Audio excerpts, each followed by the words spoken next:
Hi everyone, my name is Simona Lincheva from ROIABLE, and today, as a part of the SAP Identity Management Migration topic, we are going to cover the partial cutover or partial load of a system. You can find this topic under number 71, and when we click on the element here, this is going to direct us to the respective site.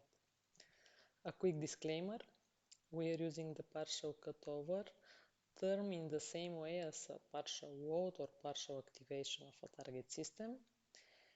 And as all of us already know, most of the systems we connect to any IAM IDM solution are active and live systems, no matter if those systems are productive, test or development environments.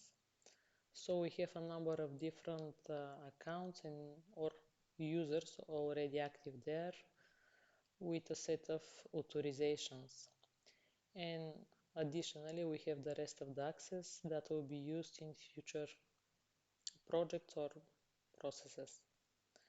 So as a standard and most common way to connect such a system is just to load all of the account and access data that should be managed from the respective IAM solution, and as soon as this is done, to activate the daily jobs, daily processes, the rest of the processes, and the respective triggers for the system. The initial cutover procedure is not so trivial as it takes time to perform initial reports and validations on the master data that we are loading into our service. And for most of the cases, this really leads to additional cleanup for those systems, so it takes time. But those type of best practices are part of another topic, so yeah, I won't go into details here.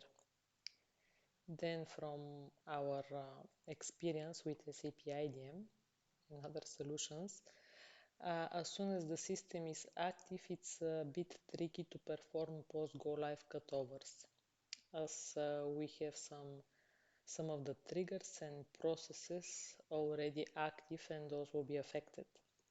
In this case, we have included as part of our best practices the partial cutover procedure, and it's allowing more control and flexibility to the system owners.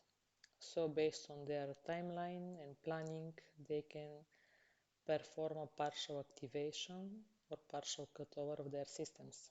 In addition, of course, this is allowing us as a team developing and activating new processes to be more flexible. And here we have a few examples why in most of the cases we need such a procedure in place.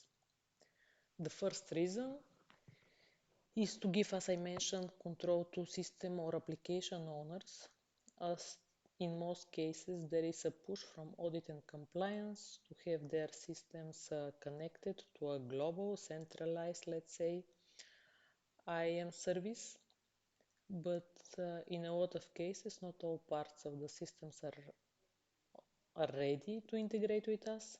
So for the standard employees and their accounts and access, we can offer to perform a cutover. And as soon as the rest of the system is ready, to proceed with all of the accounts that should be managed by our solution, like externals, like technical test accounts. As a second reason, it can be we as a IAM IDM team, if we are not ready with a certain process affecting, for example, the technical account lifecycle or the test account lifecycle. In this case, we can just perform the initial cutover only for the standard accounts and their access and leave the rest for later.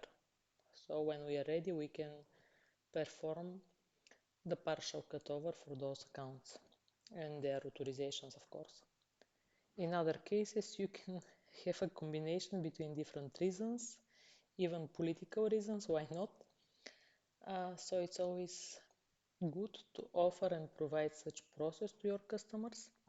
then they can control and rely on a stable integration procedures as well we as a team.